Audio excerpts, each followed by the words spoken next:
for its G20 presidency. It signals the need for unity of purpose and unity of action. I hope that your meeting today will reflect the spirit of coming together for achieving common and concrete objectives. Excellencies, we must all acknowledge that multilateralism is in crisis today. The architecture of global governance created after the Second World War was to serve two functions. First, to prevent future wars by balancing competing interests. Second, to foster international cooperation on issues of common interest. The experience of the last few years, financial crisis, climate change, pandemic, terrorism, and wars clearly shows that global governance has failed in both its mandates. We must also admit that the tragic consequences of this failure are being faced most of all by the developing countries. After years of progress, we are at risk today of moving back on the sustainable development goals.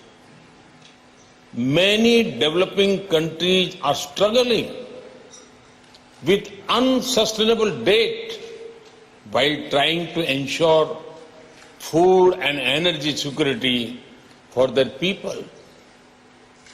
They are also the ones most affected by global warming caused by richer countries.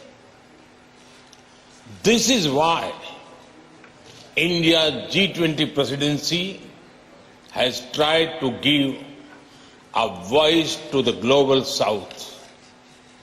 No group can claim global leadership without listening to those most affected by its decisions. Excellencies, you are meeting at a time of deep global divisions. As Foreign Minister, it is but natural that your discussions are affected by the geopolitical tensions of the day. We all have our positions and our perspectives on how this tension should be resolved. However, as the leading economies of the world, we also have a responsibility toward those who are not in this room. The world looks upon the G20 to ease the challenges of growth, development, economic resilience, disaster resilience, financial stability, transnational crime, corruption, terrorism, and food and energy security. In all these areas, the G20 has capacity to build consensus and deliver concrete results. We should not allow issues that we cannot resolve together to come in the way of those we can. As you meet in the land of Gandhi and the Buddha. I pray that you will draw inspiration from India's civilizational ethos to focus not on what divides us, but on what unites us. Excellencies, in recent times, we have seen the most disastrous pandemic of a century. We have witnessed thousands of lives lost in natural disasters. We have seen global supply chains break down during times of stress.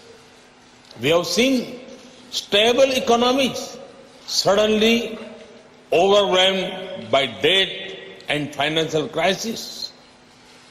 These experiences clearly show the need for resilience in our societies, in our economies, in our healthcare systems, and in our infrastructure.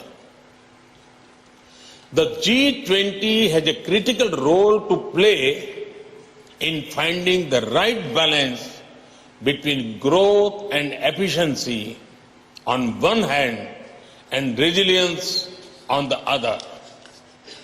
We can reach this balance more easily by working together. That is why your meeting is important. I have full trust in your collective wisdom and ability. I am sure that today's meeting will be ambitious, inclusive, action-oriented, and will rise above differences. I thank you and wish you all the best for a productive meeting.